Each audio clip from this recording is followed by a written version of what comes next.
इंसानी बंदर की कहानी। कबीर वर्मा। एक समय की बात है, एक बड़े और सुंदर जंगल में एक खास प्रकार का बंदर रहता था। इस बंदर का नाम सोमू था। सोमू बाकी बंदरों से थोड़ा अलग था। वह एक इंसानी बंदर था, जिसके पास अद्भुत सोचने और समझने की क्षमता थी। इसके कारण उसके साथी बंदर उसे बहुत पसंद करते थे। सोमू को बचपन से ही जंगल के नियमों और संरचना के बारे में जानने की इच्छा थी। वह हर दिन जंगल के विभिन्न हिस्सों में घूमता और अन्य जानवरों से बात करता। सोमू को विचार करने और नई चीजें सीखने में बहुत मजा आता था। एक दिन सोमू ने एक मानव गांव के पास जाने का फैसला किया। उसने सुना था कि मानव अपने समाज और संस्कृति के बारे में कुछ अद्भुत बातें जानते हैं। सोमू को यह जानकारी प्राप्त करनी थी ताकि वह अपने जंगली दोस्तों की मदद कर सके। गांव पहुंचकर सोमू ने एक बूढ़े आदमी से मिला। बूढ़े आदमी का नाम रामचंद्र था। रामचंद्र ने सोमू को अपने साथ घर ले जाने का निमंत्रण दिया। वहां पहुंचकर सोमू ने देखा कि मानव गांव वासियों के पास बहुत सारी विशेष क्षमताएं और ज्ञान था। उसने रामचंद्र से किसानी, शिक्षा, विज्ञान, कला और धर्म के बारे में सीखा। इस ज्ञान को लेकर सोमू ने अपने जंगली दोस्तों को मानव गांव वासियों के बारे में बताया।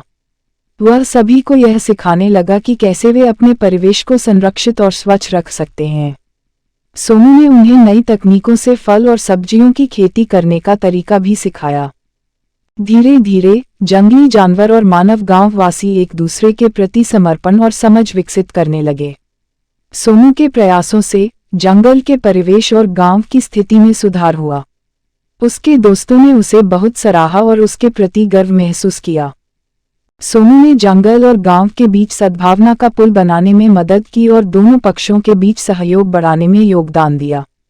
सोमू के नेतृत्व में जंगली जानवर और मानव गांव वासी एक साथ मिलकर विभिन्न सामाजिक कार्यक्रमों और शिक्षा कार्यक्रमों में भाग लेने लगे। इससे दोनों पक्षों के बीच विश्वास और समर्पण बढ़ा और सभी के लिए सुखद जीवन बिताने के नए रास्ते खुले। सोमू के इंसानी बंदर होने के कारण वह दोनों पक्षों की भाषा समझता था और इससे वह एक शानदार संचारक बन गया। सोमू ने जंगल और गांव के बीच समस्याओं को समझने और सुलझाने में महत्वपूर्ण भूमिका निभाई। वर्षों बीत गए और सोमू की कहानी उसके आसपास के क्षेत्रों में प्रसिद्ध हो गई। वह एक आदर्श नायक के रूप में माना गया, जो जंगल और गांव के लोगों को एक साथ लाने में सफल हुआ था। उसकी कहानी बच्चों के लिए सीख और प्रेरणा का स्रोत बनी और उसके नाम का जिक्र आज भी दोनों पक्षों के बीच समर्पण और एकता के पर्याय के रूप में किया जाता है। इस तरह सोमू इंसानी बंदर की कहानी ने हमें सिखाया कि अगर हम अपने भेदभावों को दूर करके सहयोग और परस्पर समर्थन की भावना से काम करें, तो हम एक बेहतर और सुखी दुनिया बना सकते हैं। सोमू की कहानी हमें यह भी याद दिलाती है कि हम सभी के पास कुछ विशेष क्षमताएं होती हैं, जिन्हें हम अपने आसपास के लोगों और पर्यावरण की मदद के लिए उपयोग कर सकते हैं।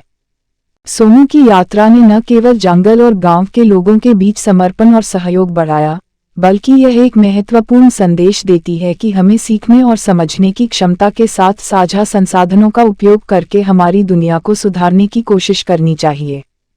सोमू की कहानी एक प्रेरणादायक और शिक्षाप्रद कथा है, जो हमें याद दिलाती है कि एकता में शक्ति होती है और हम एक साथ मिलकर किसी भी कठिनाई का सामना कर सकते हैं। यह कहानी हमें बताती है कि जब हम परस्पर सहयोग और समर्पण के साथ काम करते हैं, तो हम दुनिया को बेहतर बनाने की दिशा में एक बड़ा कदम बढ़ा सकते हैं। सोमू की कहानी हमें अपनी विचारधारा को बदलने, अन्य की भावनाओं और आवश्यकताओं के प्रति समझदारी दिखाने और हमें नई संभावनाओं को अपनाने के लिए प्रेरित करती है। समय के साथ सोमू की कहानी एक जीवंत उदाहरण बन गई, जो दिखाता है कि किसी भी विपरीत परिस्थितियों में भी हमारी संकल्पशीलता, साहस और सच्ची दोस्ती से हम एक सफल और सुखद जीवन बिता सकते हैं। सोमू की कहानी हमें आशा देती है कि हम अपने आत्मविश्वास और दृढ़ इच्छा शक्ति के साथ नई सीमाओं को छूने के लिए उड़ान भर सकते हैं। अंत में सोमू की कहानी हमें यह सीख देती है कि प्रेम, सहयोग और अध्ययन की भावना से हम अपनी समस्याओं को सुलझा सकते हैं और इस प्रक्रिया में हम एक बेहतर और विकसित समाज बना सकते हैं, जहां सभी का कल्याण हो।